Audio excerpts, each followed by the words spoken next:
Друзья, приветствуем вас на нашем канале про путешествия с автодомом и не только.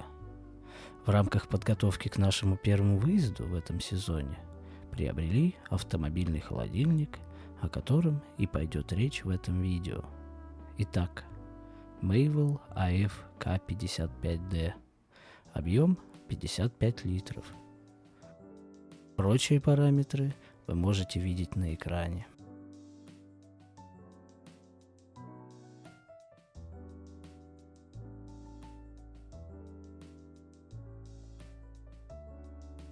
С помощью магии монтажа распакуем девайс. Холодильник довольно симпатичного серого цвета с желтыми деталями. Впрочем, какая разница? Открываем. Раз и два. Что же внутри? Внутри имеем две отдельные камеры. Левая, та что больше, с возможностью регулировки температуры. Она может работать в диапазоне от минус 20 до плюс 20 градусов. Правая, та что поменьше, не регулируется и работает как холодильная камера с температурой около 4-5 градусов.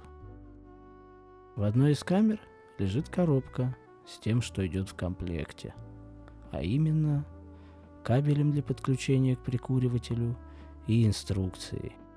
Адаптера для работы от сети 220 вольт в комплекте нет, его необходимо покупать отдельно.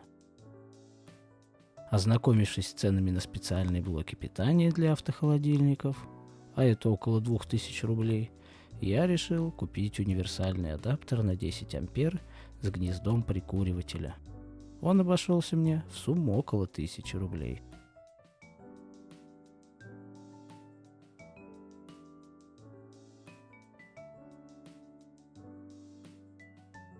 Ну что же, подключаем и приступаем к испытаниям.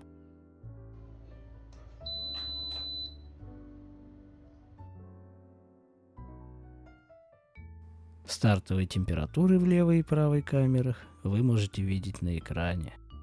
На панели управления холодильника есть 4 кнопки и 2 дисплея с показателями температуры в каждой из камер.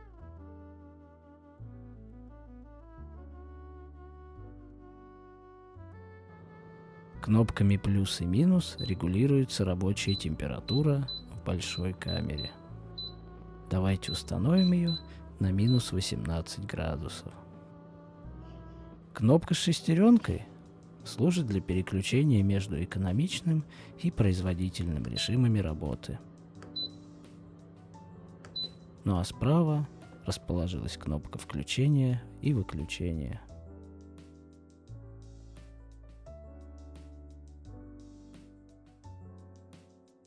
Для эксперимента поместим в большую камеру металлическую пластину для быстрой разморозки продуктов, купленную на AliExpress.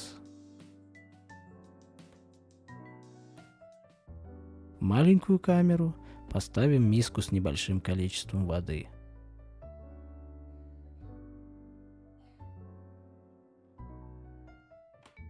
Ну что же, испытания начались. Температура в камерах начала снижаться.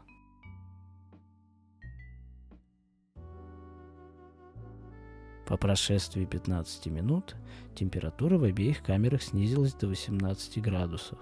Это минус 4 градуса к начальной температуре в большой камере и минус 8 в маленькой. Наконец, температура в обеих камерах вышла на рабочий уровень. Это заняло около 1,5 часов.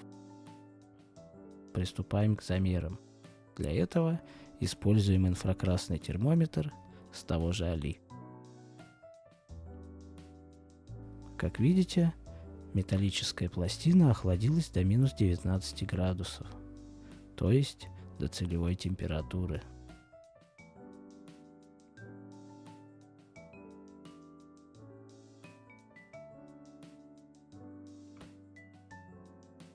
Теперь проверим температуру в маленькой камере.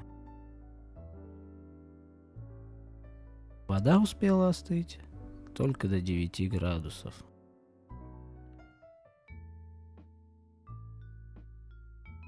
Стенка же охладилась до 5,4 градуса, что, как мне думается, является вполне удовлетворительным результатом. Что же, испытания завершены, результаты вы видели своими глазами. Далее холодильнику предстоит пройти тесты длиной в целое лето. И, разумеется, об их ходе будут посты в нашем телеграм-канале, ссылку на который вы можете увидеть в описании. Кстати, подписывайтесь на него, там публикуется много годного контента, в который мы вкладываем всю свою душу. В общем, милости просим.